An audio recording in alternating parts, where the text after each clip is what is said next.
Boa noite, então, a todos aqui presentes no Instituto Santo Atanásio. Novamente, quando me surgem essas raras oportunidades de poder estar aqui na terça-feira à noite, a gente tem que cumprir o nosso dever e ajudar na formação aí dos nossos membros e de quem estiver nos assistindo. Hoje, o dia, na verdade, estaria muito propício para falar de um outro tema, né? Afinal de contas, é 15 de novembro, então, aniversário do golpe que iniciou a República no Brasil. Mas esse tema da América Latina como um todo já estava meio que engasgado na garganta já fazia algum tempo. E acho que não é nem um pouco fora de mão falar dele agora, depois do resultado dessas últimas eleições aqui do Brasil. E também tendo em conta que isso impacta, aliás, gerou reações em toda a América Latina. Domingo ou sábado, não me lembro ao certo mesmo, eu tinha, acho que estava na casa da minha mãe, quando ela, lendo as notícias, me mostrou uma de que o Boric, lá do Chile, emitiu um comunicado para que os países latino-americanos se posicionem contra as manifestações que estão acontecendo aqui no Brasil. Claramente, outra demonstração de como o Foro de São Paulo não respeita de maneira nenhuma a soberania e a autonomia dos países. Você já tem problema suficiente lá no Chile, né? Para conseguir pegar um país desenvolvido, criar uma nova constituinte e mandar pro vinagre. É realmente uma proeza. Acho que ele deveria fazer melhor cuidando do seu próprio país do que metendo bedelho aqui no nosso. Mas, enfim, esse tema surgiu, porque dentro dos meus estudos eu percebi alguns modelos bem fixos do comportamento político nos países da América Latina, desde a fundação deles, que explicam, em parte, por que eles são um continente ou naufragado, ou fracassado, ou que não deu certo, ou defina como quiser. É um continente que não alcançou um nível de desenvolvimento bom, um desenvolvimento aceitável, e que até hoje é tema aí de discussões pelo mundo inteiro de qual que é o problema desse continente. Eu até tinha falado pro Augusto sábado, se não me engano, que a gente estava lá no shopping. Tinha lembrado uma passagem do 007 Quantum of Solace, onde o Félix fala pro Bond o que seria desse... Olha só para esse continente, o que seria dele sem cocaína e comunismo, né? A gente só pode trocar o cocaína por liberalismo e dar a mesma coisa, pelo menos para o século XIX dá a mesma coisa, que foi o século em que foram fundados esses países. E outra coisa que também tinha me vindo à mente quando eu resolvi falar desse tema foi que uma vez eu estava acho que na 8ª série, tive aula usando um livro didático que era pra lá de tendencioso. Tanto é que uma anedota que eu posso contar outra hora, eu passei como um malvadão da turma por não concordar com o Che Guevara, com o texto elogioso do Che Guevara. E dentro desse livro fazia a recomendação de um outro livro, daí um livro de um escritor latino-americano, o Eduardo Galeano, chamado As Veias Abertas da América Latina, e eu li. Quando eu resolvi ler aquele livro, inclusive por recomendação da professora, aquele livro me transformou num anti-americanista completo. Tá? Os Estados Unidos são uns pilantras, a Inglaterra também, sempre estiveram aqui querendo ferrar os países latino-americanos. Só com o passar do tempo comecei a ver que, bem, aqueles que eram os metacapitalistas, cujos embriões já estavam lá no século XVIII e XIX, eles fizeram realmente muita coisa perversa, não só na América Latina, mas no mundo inteiro. Mas o subdesenvolvimento da América Latina não é absolutamente culpa dos metacapitalistas ingleses ou americanos ou franceses, que inclusive estavam envolvidos nos acontecimentos dessa época. Eles têm uma parte, sim, pelo subdesenvolvimento, mas muito mínima, muito ínfima, comparado com o que algumas figuras que a gente vai comentar da história latino-americana fizeram para manter esse continente na estagnação que até hoje a gente não conseguiu recuperar. E que eu falo que vale tanto para os países hispânicos quanto para o Brasil. A diferença é que no Brasil, como nós tivemos uma classe política um pouco mais coesa e melhor formada no início do século XIX, que fez a independência e conseguiu manter o país junto durante o século XIX, então a gente não tem grande parte dos problemas que os países latino-americanos têm, mas alguns deles também assombram a gente, e daí entra um outro porquê fazer, parece com esse tema agora, que é porque, entendendo alguns problemas da América Latina, a gente consegue também ver alguns problemas do próprio Brasil, porque a gente está dentro do mesmo tronco de cultura, e então a gente sofre alguns complexos iguais aos dos latino-americanos. Passando ao próprio tema, o que era esse continente em 1800, ou seja, às vésperas da independência? A América Latina, a América Hispânica, melhor dizendo, ela teve algumas vantagens que o Brasil não teve. A colonização feita pelos espanhóis foi, em alguns sentidos, um pouco mais generosa do que aquela feita pelos portugueses aqui no Brasil. Por quê? No Brasil, você tinha uma proibição, por exemplo, a abertura de universidades, uma proibição da imprensa, o que não acontecia nos países latino-americanos. Então, as primeiras universidades foram fundadas logo depois da conquista espanhola, no século XVI, ou seja, 1500, aproximadamente 1550, 60, e foram sendo fundadas de pouco em pouco nas grandes capitais das divisões das colônias espanholas na América Latina, pelos 200 anos seguintes, quase. E daí mais as outras que foram fundadas posteriormente. Além disso, os espanhóis também não proibiam a existência de uma imprensa nos países da América Latina. Então, você tinha veículos de comunicação, algo que era bem diferente do que acontecia aqui no Brasil. Aqui no Brasil, qual que era a maneira que você tinha informação antes de existirem os jornais? Você tinha que esperar um agente postal ou um pregoeiro passarem na sua cidade com as proclamações reais, ou esperar a notícia ser trazida pelos tropeiros ou pelos caixeiros que circulavam pelo país.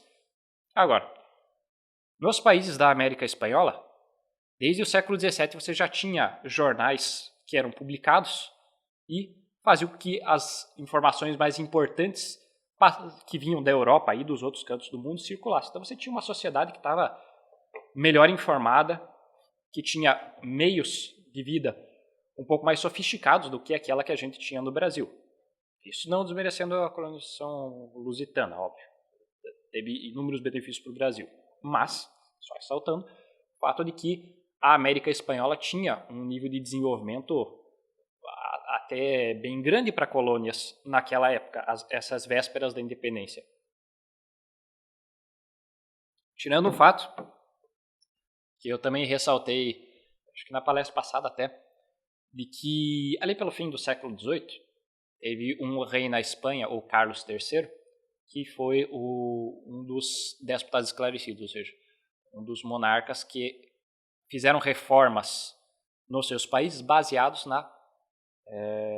na filosofia do iluminismo. Agora, baseado na filosofia do iluminismo, entre aspas, porque a gente está falando de reformas muito amplas aqui. Você tinha desde coisas que foram nefastas, tipo, por exemplo, a expulsão dos jesuítas, até algumas coisas que foram benéficas, mas que não são necessariamente ligadas com o ideário iluminista, que estavam do ideário iluminista, mas podem ser destacadas dele, como, por exemplo, uma maior liberdade de comércio nos portos da América Espanhola. Então, no final ali do século XVIII, você tem esses portos começando a ser frequentados por navios do mundo inteiro, não só dos navios da Marinha Mercante Espanhola. Então, começa a haver um grande afluxo de produtos, de pessoas, de informações para dentro desses portos da América Espanhola.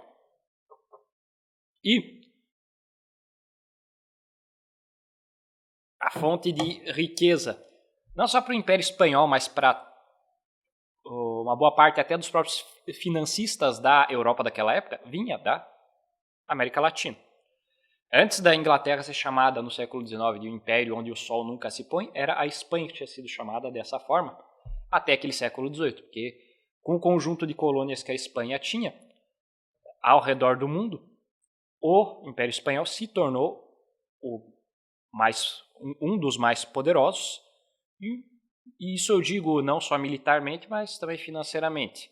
Então, muitas das negociações que aconteciam na Europa, negociações financeiras, elas eram feitas com as reservas de prata e de ouro que eram trazidas das colônias espanholas. Inclusive, o principal produto do México e do Peru para a Europa, para a Espanha, e daí da Espanha para o resto da Europa, era o ouro e a prata que vinham das minas ou do México ou ali de Potosí, que foi a maior mina, se não me engano, a maior da história descoberta. Não me lembro de ter lido de outra que tivesse a mesma quantidade de prata no mesmo lugar. E além disso, também outros produtos eram produzidos e importados para fora da América Latina e abasteceu também o mercado interno da América Latina naquela época, naquele fim do século XVIII. Por exemplo, a região da Argentina, a grande produção era, como é até hoje, a de carne e alguns produtos mediterrâneos. No Paraguai você tinha grande produção de erva mate. Na América Central e na Colômbia, a produção majoritária era de cacau, que era voltada para exportação. Então você tinha um continente que prosperava bastante economicamente até aquele momento. Mas é claro, também a gente tem que pensar, tem que ter em mente que essa prosperidade não atingia todas as pessoas da mesma forma. Mas também as pessoas da época não enxergavam isso como um problema. Por exemplo, uma coisa que é bem distintiva na América Espanhola, foi que os espanhóis, a partir do momento da conquista, eles permitiram a um grande número de comunidades indígenas de manterem os seus governantes e manterem as suas porções de terra, suas propriedades comuns. Então, também não é, as coisas não foram logo da conquista espanhola, como diz a lenda negra, de que os espanhóis chegaram aqui metendo o pé na porta e passando todo mundo no fio da espada. Não.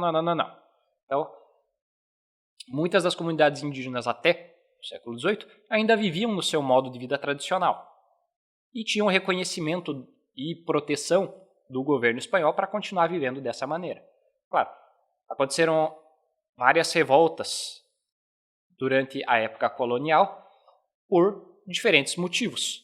Às vezes você tinha uma revolta indígena que era por causa de aumento de impostos, ou por falta de autonomia, ou por motivos diversos. Mas essas revoltas até aquele momento, até esses anos 1780, 1800, elas não tinham alcançado grandes proporções. Assim como você também tinha a revolta de espanhóis por causa dos mesmos motivos. Então, essas duas populações, a de espanhóis e de indígenas, conviviam de maneira paralela. Então, os indígenas nas suas comunidades tradicionais e os espanhóis, eles também tinham algumas diferenças entre eles mesmos. Por exemplo, a primeira classe dos espanhóis, que aqui nesse final do século XVIII tinha se transformado em um sistema de castas praticamente diferente do que era antes. No início da colonização espanhola, o governo espanhol e a igreja estimularam casamentos entre espanhóis e indígenas. Aqui no final do século XVIII, o ideário das pessoas tinha mudado um pouco. E as pessoas tinham começado a adotar algumas ideias, já o início das ideias racialistas da Europa, que vão explodir no século seguinte, no século XIX. Por isso, você já tinha ali algumas camadas da população espanhola que estavam se diferenciando umas das outras. A mais baixa delas é a dos mestiços. Então, eram os filhos de espanhóis com nativos. Depois você tinha aqueles que eram chamados de criolhos. Os criolhos eram o que a gente chama de os espanhóis puro sangue, só que nascidos na América. Então, eram aqueles que estavam encarregados geralmente da administração, do exército, dos cargos mais importantes, mas não os mais altos na igreja também. E daí, por último, você tinha a classe mais alta, que eram os peninsulares, ou chapetones, como alguns também chamam, que eram aqueles espanhóis vindos da própria Espanha, e esses sim que daí tinham que assumir os cargos mais importantes no exército, na política, na administração, na igreja, e que estavam começando a se estranhar com os criolhos.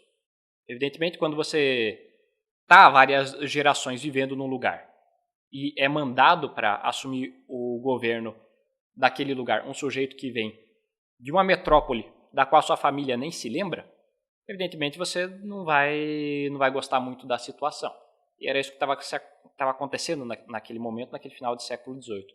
Os vínculos daquelas famílias espanholas de criolhos com a Espanha já estavam se quebrando e eles estavam entrando em conflito com os espanhóis que vinham da própria Espanha. E é aí que começa, lá na Europa, aquele processo revolucionário que eu também falei na palestra anterior que eu fiz, de que quando a Espanha se alia com a França e dá passagem livre pelo território espanhol, Napoleão ganha um dedo e resolve puxar o braço inteiro do governo espanhol. Ou seja, manda prender o rei e o príncipe herdeiro, ou seja, o Carlos IV e o Fernando VII, e obriga os dois a assinarem um documento em que eles abdicam do trono espanhol em favor do irmão do Napoleão, o José Bonaparte. A população espanhola, quando vê a família real, os membros da família real que ainda estavam na capital sendo escoltados para fora dela, fica indignada e resolve atacar o exército francês. E nesse momento a Espanha cai num estado de anarquia completo. Então cada cidade começa a criar o seu próprio governo. Algumas estão sendo ocupadas pelos franceses, então as coisas saem do controle por dias, meses, às vezes anos lá, porque ninguém consegue assumir o controle das cidades. Os membros da nobreza espanhola, do governo da nobreza, cada um se aliam com o governo de cada cidade, então a cabeça do império foi decapitada. E o que acontece aqui a partir desse momento, aqui na América Latina, eu digo? Os criolhos, eles pensam que agora é a hora de eles se libertarem do controle espanhol e tomarem o comando dos seus próprios países. Só que aí começam os primeiros problemas. Porque a maioria desses criolhos, eles eram educados em universidades que já estavam recebendo a filosofia do iluminismo. Então, ocorreu uma rivalidade muito grande entre aqueles que eram pró-independência, e a independência e formação de república, com aqueles que eram os realistas, ou seja, que defendiam a continuidade da associação entre as colônias e a Espanha. Evidentemente, não preciso dizer quem que saiu por cima nessa história, né? Os criolhos que estavam mais pelo ideário político do iluminismo conseguiram a vitória. Mas isso não aconteceu sem muitos problemas. Por exemplo, no México, quem que eram as pessoas que queriam independência? A princípio, ninguém. Por isso que as primeiras tentativas de independência, não de independência, mas de uma revolução mexicana, que foram as que aconteceram com o padre Hidalgo e o padre Maria Morelos, elas foram tentativas que se diziam leais ao rei da Espanha e que eram contrárias apenas ao governo dos vice-reis. Tá, mas essas tentativas não deram certo, foram reprimidas pelo pelo governo espanhol, na verdade pelo vice-rei da Nova Espanha, que era o nome anterior do México, porque na Espanha ainda não tinha um governo estabelecido. O rei ainda estava preso, aqueles que deveriam ser os reis, ou ninguém sabia quem que era o rei, porque como foi as abdicações foram assinadas a toque de caixa com uma arma apontada para eles, ninguém sabia se eram legítimas ou não. Esses reis estavam presos na França, e na Espanha você tinha formada a Junta Suprema de Cádiz, que era para ser o governo único da Espanha, mas que também não tinha unanimidade, ou já estava dividido em várias facções. E depois o rei da Espanha vai mandar fechar esse governo, vai revogar a Constituição, e o verdadeiro problema que levou à independência, por exemplo, nos atendo a esse exemplo aqui, do México, foi não as exigências dos próprios colonos, mas foi quando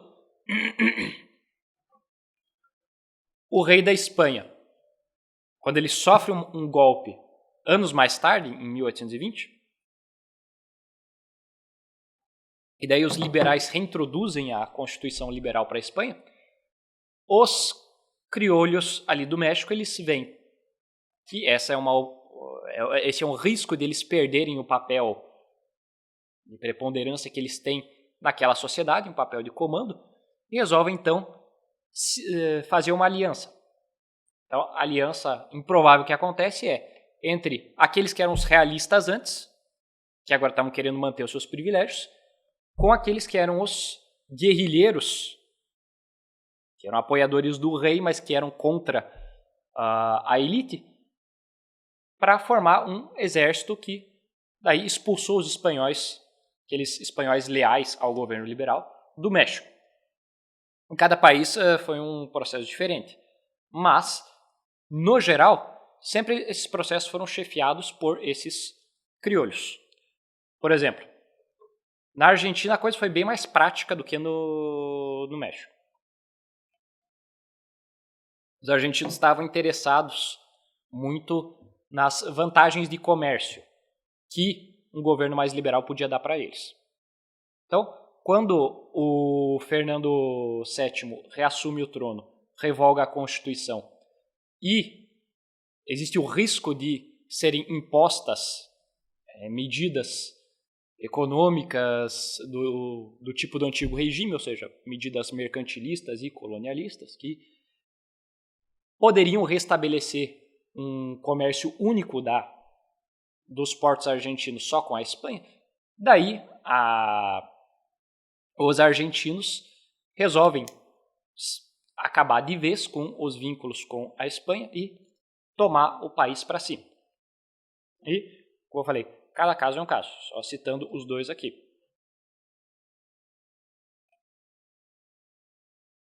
Só que,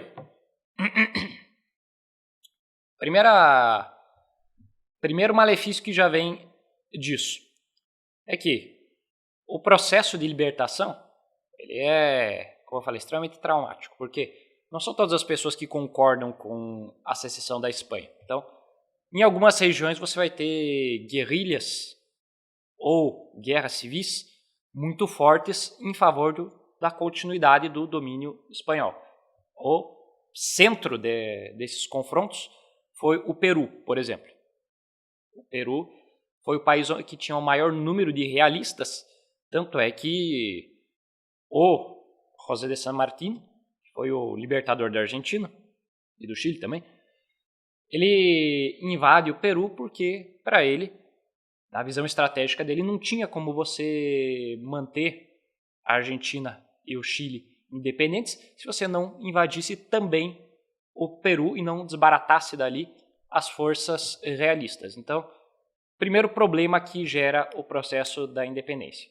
Geram guerras que têm um custo humano muito alto, até porque dentro dessas guerras, e daí já entra um traço da psique do latino-americano, dos latino-americanos e daquelas pessoas que estavam envolvidas em situação de guerra, que tem que ser tão superado quanto nós devemos superar o nosso jeitinho brasileiro, que é Muitas vezes nessas guerras da independência, o que acontecia era um grande oportunismo da parte dos envolvidos.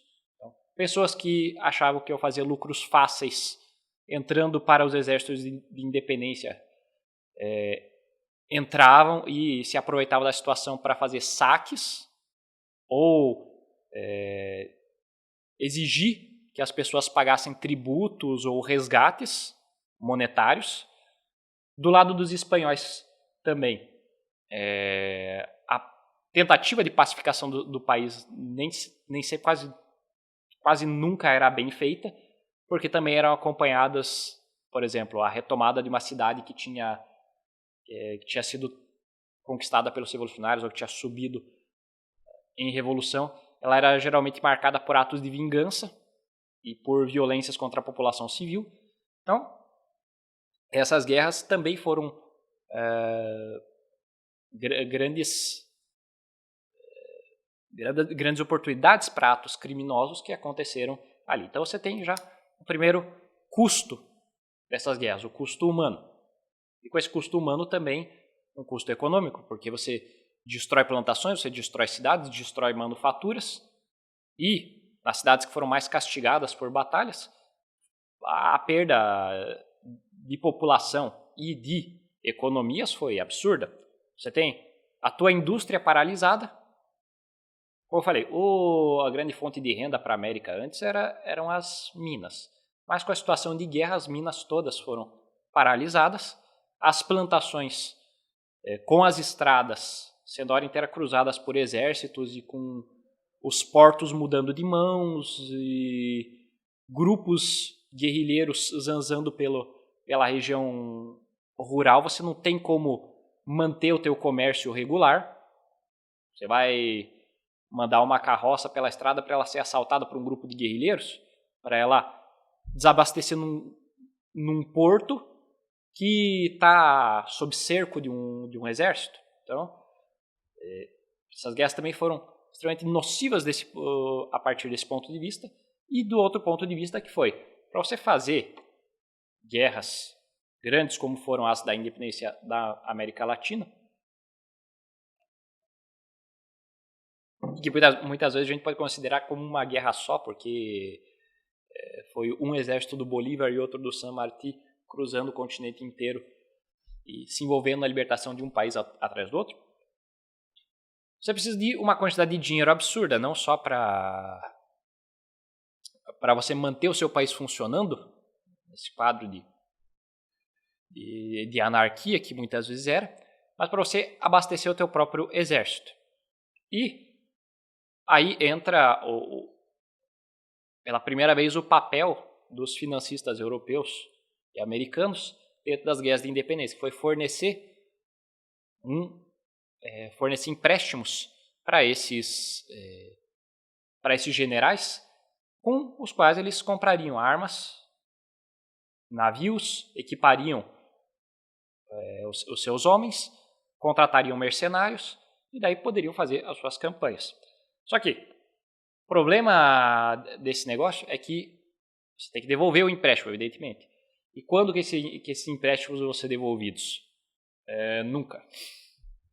Então, mas a gente já vai entrar depois no porquê esses empréstimos nunca foram devolvidos. A questão é a seguinte: os criolhos, depois de fazerem as libertações de cada um dos países, eles daí começam a entrar em discordância entre si. Em alguns países, por exemplo, na Colômbia ou no próprio México, nós vamos ver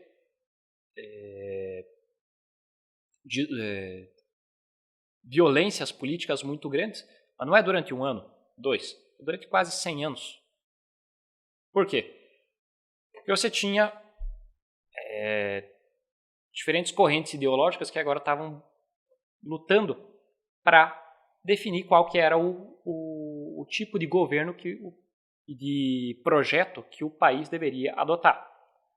Porque essas independências foram feitas pelos criolhos por causa da ameaça à predominância econômica e aos privilégios deles, ok. Mas projeto de país, algum deles tinha? Não tinha. E os populares? Qual que era a ambição deles? Você tinha as ambições mais malucas possíveis. Por exemplo, lá no México, os camponeses que se envolveram com as primeiras guerrilhas, eles queriam uma reforma agrária.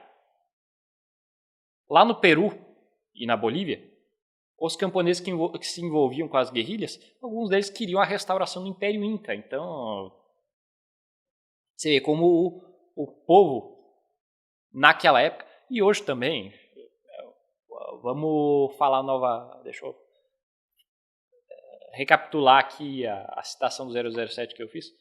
O povo estava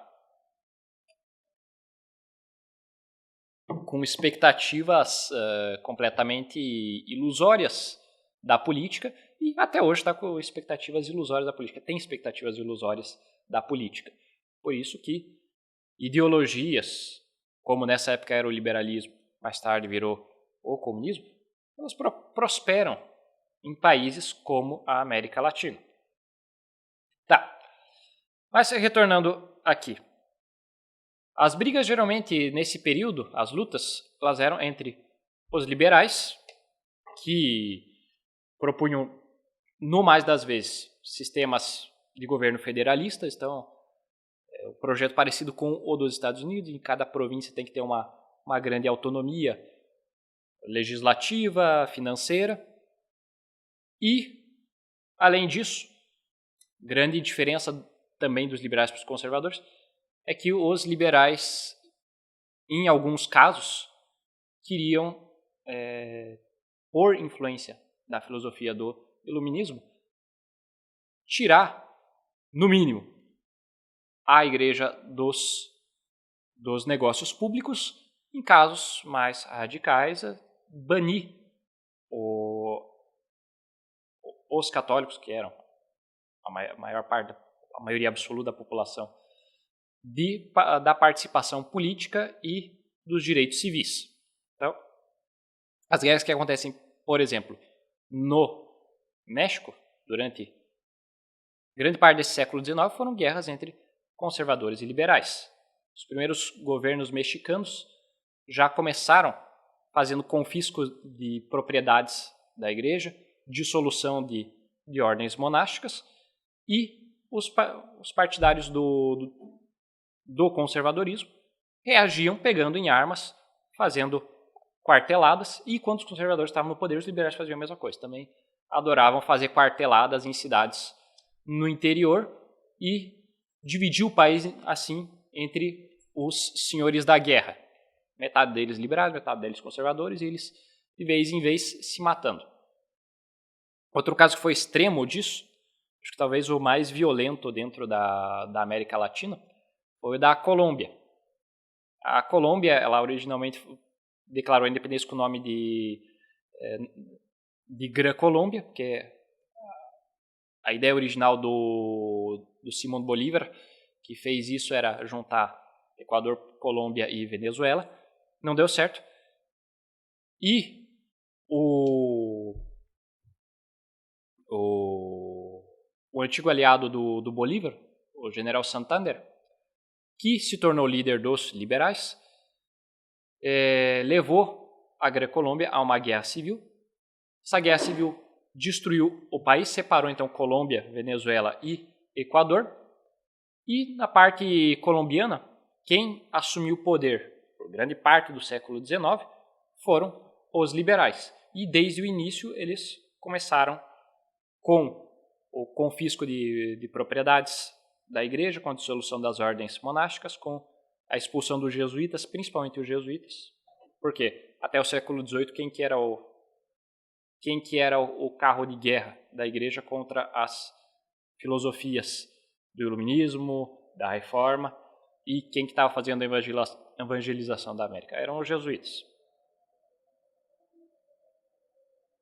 Então era urgente, tanto na Europa quanto aqui, para os regimes liberais se livrarem dessa ordem especial, assim como das outras. É claro, tinham vários, não era só o anticlericalismo que estava envolvido aí, era também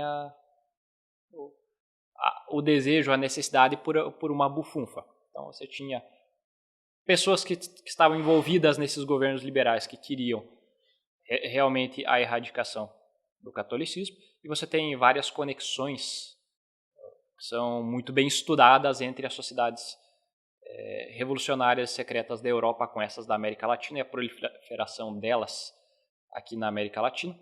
E você tinha alguns dirigentes dos partidos liberais que precisavam desesperadamente de dinheiro, porque nessa série de guerras civis e de golpes que aconteciam na América Latina, nos diferentes países da América Latina, você não tem como fazer a tua economia funcionar, como a gente viu. Você tem a hora inteira a produção sendo destruída, você tem a hora inteira recursos humanos sendo mortos nas batalhas, você tem o país todo dividido, todo fracionado, e não tem nenhuma obra de infraestrutura que era necessária nessa época de Revolução Industrial sendo feita. Tanto é que os países que mais encararam essas guerras civis foram os últimos que construíram as suas ferrovias. Por exemplo, os primeiros a construir ferrovias foram Brasil, Chile, Argentina, Paraguai. E os últimos que construíram suas ferrovias foram quais? Colômbia, Venezuela, México, Equador, os países da América Central, que antes eram um único país, eram as Províncias Unidas da América Central. Então, isso também foi um incentivo para que se fosse feito esse confisco de propriedades da igreja e expulsão de religiosos. Obviamente, isso não passou batido aqui na América Latina, mas isso é só para que se tenha em mente de que coisas como as que acontecem na Nicarágua hoje não começaram ontem ou não começaram com a tomada do poder pelo Ortega nem com a Revolução Sandinista. Elas vêm desde o século XIX, ao menos. E a bandeira não era vermelha para eles. Quer dizer, aqui na América Latina era. Os liberais aqui adotavam a bandeira vermelha. Esqueci desse detalhe. Então, desde aquela época você tem esses atritos com a igreja acontecendo, essas tentativas de você erradicar as instituições da igreja católica aqui, e, evidentemente, você tem reações a isso. Então, algumas reações muito famosas aconteceram. Por exemplo, na Colômbia, nesses primeiros anos de governo liberal, como eu falei, que já de cara foram implementadas as primeiras medidas anticatólicas, já foi feita uma reação muito forte da parte do povo e de algumas partes de alguns setores da elite que eram contrários àquele governo liberal, e aconteceu aquela guerra civil que a gente chama de Guerra dos Conventos ou Guerra dos Supremos, dentro da historiografia da Colômbia. No México você também tem guerras civis muito intensas acontecendo durante todo o século XIX, ali, muito tempo antes da Guerra Cristera, por causa das tentativas de se tomar a propriedade da igreja e de se combater a influência religiosa dentro da vida civil, o que não é nada mais natural, né? E outro exemplo também famoso que acontece é a Guerra dos Padres, chamada assim mesmo, que acontece na Nicarágua e nos países da América Central, mas principalmente na Nicarágua, por causa também de políticas do governo liberal de ou você tirar o catolicismo de dentro da vida pública ou você subordinar a Igreja Católica daquele país aos ditames do governo, ou seja, transformar ela numa igreja constitucional, numa igreja juramentada, igual àquela que foi criada durante o início da Revolução Francesa, antes da descristianização. E você tem também alguns outros casos, por exemplo, esse é até bem engraçado de falar, que é o do Paraguai. O Paraguai inicialmente tinha se tornado um país independente como qualquer outro. Poucos anos depois da independência, quem assume o poder é um cara chamado José García Francia. O José García Francia, ele era um leitor muito voraz de Rousseau.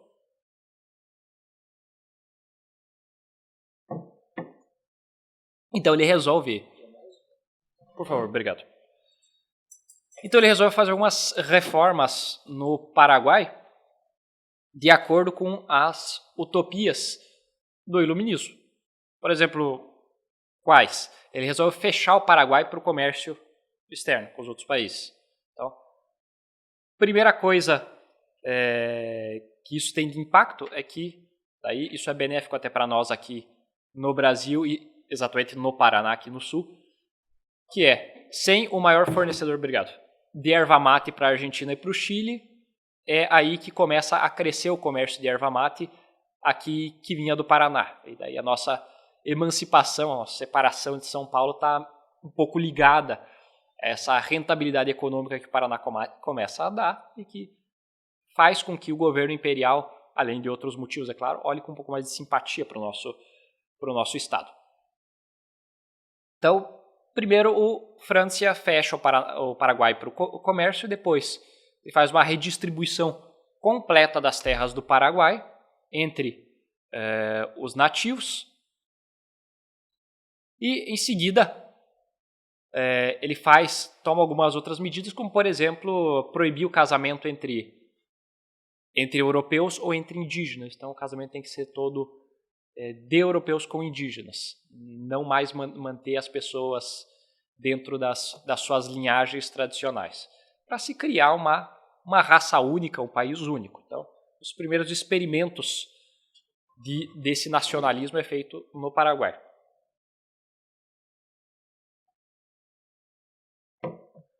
Além, é claro, de ele criar uma rede de espionagem e de prisão de opositores que expulsou muita gente do país. Aqueles conseguiam fugir, evidentemente, porque era proibido entrar ou sair do Paraguai. E aqueles que tinham a má sorte de acabarem presos, acabavam indo parar em câmaras de tortura do ditador e desaparecendo ou sendo executados publicamente. Então, esse é só um dos casos extremos aqui na América Latina. Mas nesse governo do França, a igreja também não passou batida pela coisa. Seminários o único seminário que existia no Paraguai foi fechado, os bispos foram destituídos, conventos e igrejas foram confiscados e fechados, depois vendidos. Então, esse caso da ditadura do França mostra até que ponto as coisas chegaram em alguns países. Nesse aqui, no Paraguai, mas exatamente foi o exemplo mais inimaginável que poderia existir na América Latina. Mas coisas parecidas aconteceram em outros lugares. Além disso, durante esse século XIX, como eu falei, a sequência de golpes de Estado e revoluções que acontecem, ela não só impedia que a economia do país se desenvolvesse ali dentro, mas ela também impedia que os outros países, no caso, a Inglaterra, a França, os Estados Unidos, confiassem também nos países latino-americanos para fazer os seus investimentos. Então, se por um lado você teve eles investindo na independência da América Latina, dos países da América Latina, por outro você teve daí a cobrança dos empréstimos, que gerou vários problemas. Por exemplo, o que aconteceu aqui na Argentina, que foram dois ou três, se não me engano, bloqueios do Rio da Prata, bloqueios para a saída de navios, porque os franceses e os ingleses estavam exigindo os empréstimos que os argentinos deviam. No México você tem uma coisa parecida acontecendo duas vezes, que foi o primeiro bloqueio do México, ou, como ela é conhecida na história, a Guerra dos Pastéis. Guerra dos Pastéis porque o negócio começou da seguinte maneira. Durante um golpe que aconteceu na cidade do México, a padaria de um imigrante francês acabou destruída. E daí o cara foi reclamar para o governo mexicano que ele precisava de compensação pela destruição da padaria dele. E o governo mexicano estava nem aí. Ele foi fazer o quê? Ele foi pedir para o governo francês compensação pelos danos sofridos a padaria dele.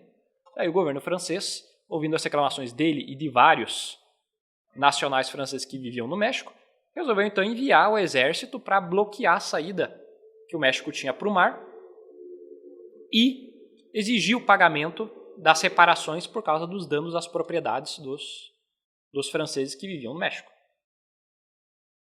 Então, por isso que se chama essa aí de Guerra dos Pastéis, por causa da padaria do sujeito lá que acabou destruída durante as violências que estavam acontecendo lá na cidade do México naquela altura. Mas daí você tem, por exemplo, o segundo bloqueio do México, segunda intervenção francesa no México, que daí é mais tensa. Por quê? Você estava vivendo naquela rivalidade entre os liberais e os conservadores. Então, nos anos anteriores, o México já estava passando por um regime centralista, algo ao qual os liberais eram opostos, porque os liberais defendiam o federalismo. Então, estava havendo várias guerras acontecendo, e quando o país estava àquela altura em mais uma guerra civil, os franceses e outros países resolvem novamente exigir o pagamento dos empréstimos, e os conservadores mexicanos resolvem se aliar à França e ajudar os franceses a invadirem o México. Qual que era a proposta? Os liberais estão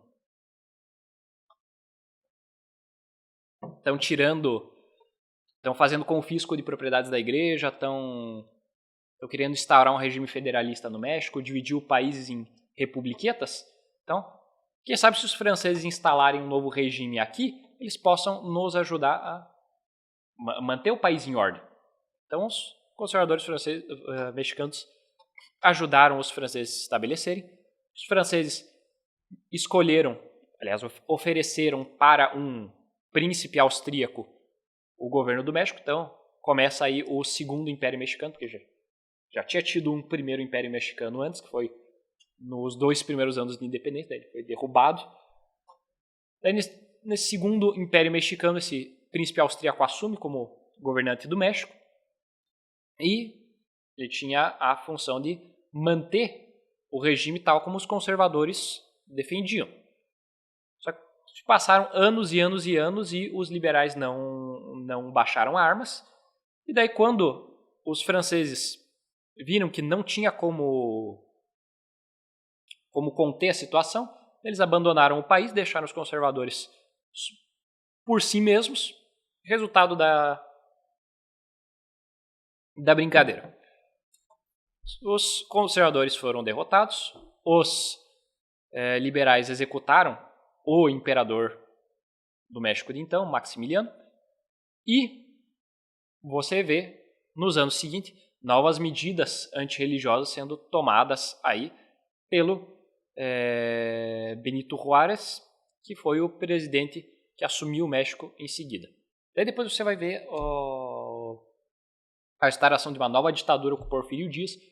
Curiosamente, nesse período de ditadura foi aquele em que o México melhor se desenvolveu no século XIX, quando você tem alguém com mão de ferro ali para manter a ordem, fazer os partidos dissidentes sossegarem. Você tem daí uma oportunidade para ver suas primeiras ferrovias sendo construídas, a mineração sendo retomada. Então, esse foi o fim para o México, e por enquanto, daqueles problemas que vinham arrastando o país desde a independência. Depois a coisa vai sair do esquadro de novo lá para frente. Mas isso aí, esse não é o foco bem hoje. O foco aqui é mostrar as origens desse subdesenvolvimento da América Latina, não como ele se prolongou exatamente até hoje. A gente vai falar um pouco no final disso. É só de relance. Outros casos em que a gente vê a mesma coisa são, por exemplo, no Peru, ou na Colômbia, ou na Venezuela, ou na Bolívia, por exemplo, que tiveram ao longo só do século XIX em torno de uns 30 a 40 presidentes, cada um dos países. Na Bolívia, se não me engano, chegou a uns 40 presidentes só no século XIX. O Brasil desde 1889, desde a proclamação da República. Acho que agora que alcançou 40 presidentes, lá na Bolívia, em 80 anos só, eles já estavam com 40 presidentes diferentes. Já tinham tido 40 presidentes diferentes. Em outros casos, como por exemplo, na Colômbia, você teve alguns ditadores que ficaram no poder por vários anos seguidos. Daí, quando aconteceu uma mudança, geralmente era por causa de uma revolução ou de uma guerra civil, você tinha alguns governos provisórios e depois um novo presidente. No caso, aquele que ficou por um grande espaço de tempo no governo da Bolívia foi o Tomás Mosquera, que foi o líder, inclusive, dessas medidas anticlericais e anticatólicas que foram tomadas durante aquele período.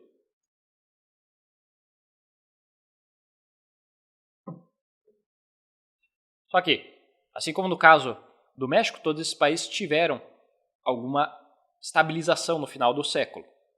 Por exemplo, após se envolver na Guerra do Pacífico, o Peru consegue finalmente manter um governo estável com uma espécie de acordo entre os liberais e os conservadores, e daí o maior desenvolvimento econômico vai acontecer naquela época, mas é um desenvolvimento econômico que vem para reconstruir o país depois de ter sido completamente arruinado durante a Guerra do Pacífico.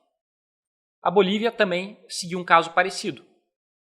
No final do século XIX, os bolivianos conseguem formar alguns governos mais fortes, acabar com as divergências locais, e esses governos começam a fazer a economia funcionar de maneira um pouco mais estável.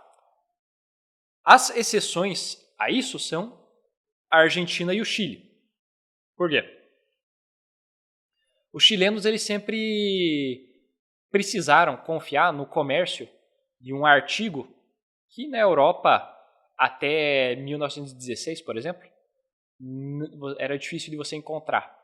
Era um negócio chamado guano. O que é guano? Guano é cocô de gaivota. Tá, mas para que isso serve?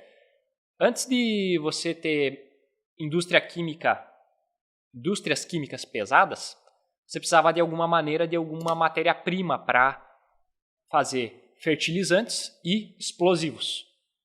E essa matéria-prima era isso aí, que era nada mais do que os dejetos das gaivotas que caíam nos rochedos nas praias do Pacífico, secavam e daí davam uma substância que era muito rica em nitrato. Então você podia usar essa substância para produzir esses explosivos e os fertilizantes. Então, chilenos por muito tempo fizeram um dinheiro, fizeram uma grana preta com o comércio disso para a Europa. Até que lá em 1916, um químico alemão chamado Fritz Haber acabou colocando água no chope dos chilenos, né? Ele inventou um processo químico para você obter nitrato de maneira mais fácil, e daí o comércio de guano começou a ir para o vinagre. A Bolívia também confiava nesse comércio. Inclusive, uma dessas guerras que são responsáveis pelo empobrecimento da América Latina, principalmente desses países ali do Pacífico, que eu acabei de citar, a Guerra do Pacífico, ela foi causada justamente por causa do comércio de guano. Que as maiores reservas estavam numa região da Bolívia, era o que hoje é a parte norte do Chile, que antes pertencia à Bolívia. Quem explorava eram as firmas chilenas, mas os bolivianos quiseram jogar mais imposto em cima das firmas chilenas pela exploração do guano. Resultado, o Chile declara guerra contra a Bolívia, declara guerra contra o Peru também, que o Peru se aliou à Bolívia, destrói os dois países, e o que sai mais prejudicado da história é o Peru, porque a invasão do Peru foi maior do que a invasão da Bolívia. Os bolivianos perderam o acesso ao mar que eles tinham, então até hoje eles se doem por causa disso. Então, quer insultar um boliviano, diz aí para ele que eles não têm mais o mar, que é dos chilenos a saída ali para o Pacífico. E a invasão do Peru foi maior, mais violenta do que a invasão da Bolívia, acabou destruindo mais o país, causando estragos profundos, principalmente na capital peruana. E, como eu falei, o final ali do século XIX e início do século XX vai só para... O desenvolvimento econômico que ele vai trazer vai ser só para reconstruir o país depois da guerra. Não é para fazer aquilo que a independência não fez, que era dar mais desenvolvimento econômico.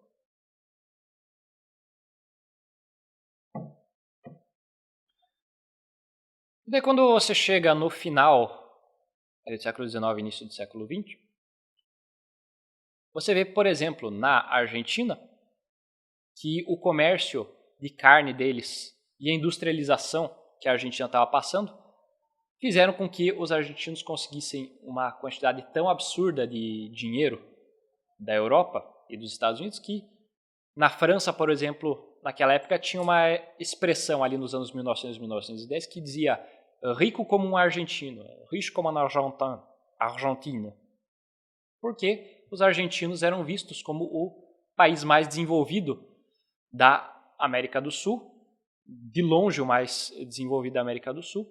Foi um verdadeiro milagre econômico que aconteceu aí. Mas também o caminho não foi fácil para os argentinos. Eles também passaram o século XIX inteiro dentro de guerras civis, tiveram que participar com a gente ali da Guerra do Paraguai, quando Solano Lopes resolveu invadir o Brasil e depois ameaçar a Argentina. Então, também não foi fácil para os argentinos, mas a recuperação da Argentina foi meteórica, diferente do que aconteceu nos outros países, em que você não teve investimentos em indústrias, nem em modernização da agricultura. Isso, em parte, por causa do próprio poder dos caudilhos. São esses chefes militares, político-militares, que são grandes donos de fazendas, que dominam a política, que chefiam os partidos, que têm as suas quase que exércitos ou milícias privadas, que põem a ordem deles nas regiões. Então, enquanto esses caudilhos não se preocuparam com esse tipo de incentivo para a economia, na maior parte dos países latino-americanos, no Chile e na Argentina você teve um grande desenvolvimento porque os governos desses países conseguiram unificar as diferentes facções das oligarquias e dessa maneira promover esse desenvolvimento industrial que era tão importante. Mas também ele não durou bastante. Logo na Argentina, no início do século XX ainda, início, meio já, sobe ao poder o Juan Domingo Perón. E o Perón, assim como outros governantes da América Latina, como o Aya de la Torre no Peru, ou o Lázaro Cárdenas no México, eles vão tomar uma série de medidas populistas para nacionalizar a economia. E é a partir desse momento que alguns países, por exemplo a Argentina, começam a cair até um nível em que eles nunca mais se recuperaram. Então, se você olha o poder de compra e o nível de vida dos argentinos lá no início do século passado, nos anos 1900 e 1910, compara com o que ele foi ao longo do século passado inteiro e de hoje, é um negócio absurdo. Como é possível, me digam vocês, que no maior produtor de carne da América do Sul, as pessoas têm que revirar o lixo atrás de carne, como mostram as notícias que recentemente têm chegado da Argentina. Surreal a coisa, não? Mas isso se deveu a essas nacionalizações, a criação de autarquias para você vender carne pro exterior com um preço e pro produtor com outro preço, que desincentivou as pessoas a produzirem completamente. Você tem vários benefícios sociais sendo distribuídos como medida eleitoreira, já aqui nessa época do Perón. Isso foi uma tendência que todos os países da América Latina seguiram. O Brasil não foi diferente. O Vargas também fez isso. Essas medidas eleitoreiras que oneram os produtores, desincentivam os investimentos internos e externos para os países, que fizeram com que a América Latina só começasse a cair a partir ali da década de 20 e 30, que foi quando esses regimes autoritários começam a subir no poder. Mas logo aqui você tem a estreia do outro competidor do liberalismo, porque o tempo do liberalismo passou. O tempo do liberalismo era o século XIX. A partir da Primeira Guerra Mundial, começa a era do comunismo dentro da história da mentalidade revolucionária. E ali você vai ver nos anos 20 surgindo os primeiros movimentos comunistas organizados aqui na América Latina. Eles, num primeiro momento, ficaram contra esses governos populistas, mas, num segundo momento, acabaram se aliando com eles. Então, você vê algumas coisas engraçadas, tipo o Prestes, o Luiz Carlos Prestes aqui no Brasil, discursando ao lado do Getúlio Vargas, que tinha mandado a mulher dele para o campo de concentração, onde ela foi parar na câmara de gás. Então, o negócio é meio incompreensível. Você tinha também ali na Argentina o Perón agora deixando os conservadores no escanteio e passando a se aliar com os comunistas para manter o segundo mandato dele. Em todos esses lugares, você vai ver também a reação a isso, que é a série das ditaduras militares que vem no final do século passado. Mas, o que essas ditaduras militares fizeram de positivo para a economia? Não muita coisa.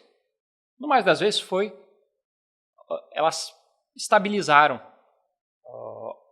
a política do país, então atraiu mais investimentos. Em um caso em específico, que foi o do Chile, o Pinochet mandou alguns economistas para estudarem lá com os Chicago Boys, o pessoal herdeiro da escola austríaca lá na Universidade de Chicago. Você viu o Chile disparando ali e se tornando o país mais desenvolvido economicamente da América Latina, dentro daquele final do século XX até hoje. Agora, com essa decisão que eu não sei da onde que os caras tiram de me colocar um socialista que vai convocar um novo constituinte quando você tem o país mais desenvolvido da América Latina, agora o país está decaindo. Não diz ditado, time que está ganhando, você não mexe. Vai fazer o quê? Isso vale para a Argentina, vale aqui para o Brasil também, vale para todos os países. E essas ditaduras militares, então, elas tomam medidas de nacionalização, mas de estabilizar a economia ao mesmo tempo, na maioria dos casos. Só que, com o fim dessas ditaduras militares, você tem, na maior parte desses países, também agora uma inflação galopante, porque você fez vários investimentos, mas a economia não caminhou como deveria. Você imprimiu moeda a rodo, então você tem inflação, você tem uma produção deficitária e esses países entraram em ciclos ali de decadência na década de 90, novamente.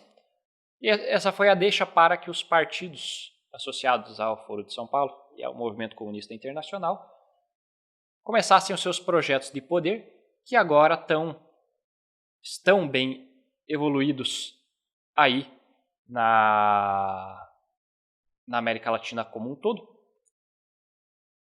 Só que é o nosso dever impedir que isso vá para adiante.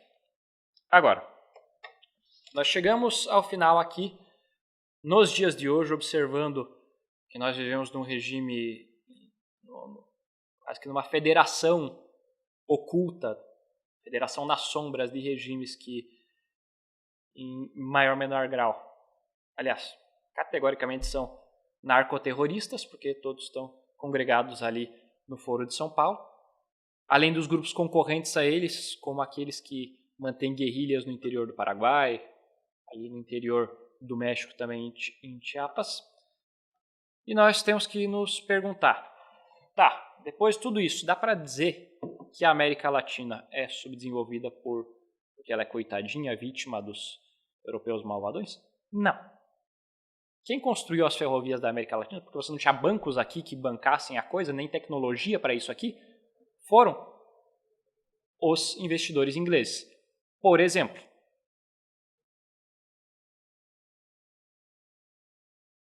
quem financiou a reequipagem das minas, a construção de indústrias de outros tipos, foram esses tipos de investidores. Então, a situação não é tanto de exploração, mas de malversação dos recursos que foram recebidos e das riquezas que existiam aqui. Então, o quadro que você olha da América Latina do século XIX é de um continente onde você tem países, cada um deles dominados por caudilhos, que disputam o poder entre si, estabelecem ditaduras muitas vezes brutais contra seus opositores, contra a própria população e contra a fé católica que formava até pouco tempo atrás a espinha dorsal da cultura e do imaginário da população latino-americana, e caudilhos que geralmente entram em guerra, jogam os seus países em guerra uns com os outros. Então, não tem como você fazer um país avançar dessa maneira. Não tem como você atrair investimentos para ele, não tem como você manter indústrias, não tem como você manter a tua economia funcionando sem infraestruturas básicas, sem segurança para as pessoas produzirem, sem construção de novas indústrias e modernização da agricultura. E tudo isso foi algo que, no mais das vezes, foi desejado por alguns desses ditadores, porque o plano para você manter-se sempre no poder é você manter as pessoas pobres. Já diziam os estrategistas do movimento revolucionário e a experiência histórica. Então, não foi do interesse de muitos dos caudilhos modernizar a América Latina. E daqueles que modernizaram, eles também fizeram as coisas sem responsabilidade e permitiram com que investidores mal intencionados explorassem de uma maneira inacreditável o trabalho e os recursos das pessoas. Exemplo disso, por exemplo, aqui no Brasil, com a construção da ferrovia entre São Paulo e Rio Grande do Sul, que resultou na Guerra do Contestado, quando vários camponeses foram expulsos das suas terras, porque eles eram poceiros, não tinham título de propriedade, mas eram terras devolutas. O governo, fazendo pouco caso deles, simplesmente na base de uma canetada, deu para a empresa responsável pela construção da ferrovia faixas enormes de terra dos dois lados da ferrovia. Então, o que você observa aí? A ferrovia pagando capangas para expulsar na base da bala os camponeses pobres daquelas regiões. Então, isso aconteceu também com a exploração ali do guano no Chile, que, mesmo no país desenvolvido, mesmo ali as empresas, os empresários chilenos e estrangeiros cobravam uma cotas de produção absurdas e pagavam salários de miséria para os seus empregados. Então, não existe um motivo único por que a América Latina chegou à situação que chegou. Mas nós temos todo esse histórico de instabilidade, histórico de tentativa de reforma pela base, e que era, às vezes, só uma fachada, porque por trás era o oportunismo de algumas classes dirigentes que estavam governando esses movimentos, aqueles movimentos pela independência iniciais. E como a gente viu no caso do Paraguai, quando um ditador realmente ideólogo, fanático dentro da sua crença, ele assume o poder, ele institui uma ditadura, foi brutal e preparou o caminho para a ruína do país dele, que depois veio com a Guerra do Paraguai, mas que já estava imposta naquela época. Ele mandou construir uma das primeiras ferrovias aqui da América do Sul, mas ela não servia para transportar grandes coisas, porque o comércio paraguaio estava se abrindo então aliás, não foi o França que mandou fazer isso, foi o sucessor dele, foi o Carlos Lopes. Mas de qualquer forma, você vê ou esses experimentos ideológicos radicais, como foi o caso do Paraguai, ou um experimento como foi o caso da Colômbia ou do México que eu falei, em que você estabelece uma ditadura que é baseada nessas oligarquias rurais, mas que além disso também quer privar a população daquilo que eu falei que constitui a espinha dorsal daquilo que é a vida imaginária, era a vida imaginária daquelas populações que era a fé católica. E você vê isso sendo feito na base da bala, na base da violência. Muitas vezes os católicos também não ficaram passivos, mas tivemos algumas derrotas bem expressivas, principalmente na Colômbia, que foi o país onde os liberais mais conseguiram manter o poder. Então, antes de a gente pensar nas situações que nós vemos hoje, devemos lembrar que elas vêm de um longo tempo atrás. Então, a América Latina como um continente sem futuro, ou do futuro que sempre vai chegar, mas nunca chega, como é o caso do Brasil, isso vem de muito tempo atrás. Isso vem, no mínimo, da época das independências. Porque esses países são uma criação revolucionária no mais das vezes.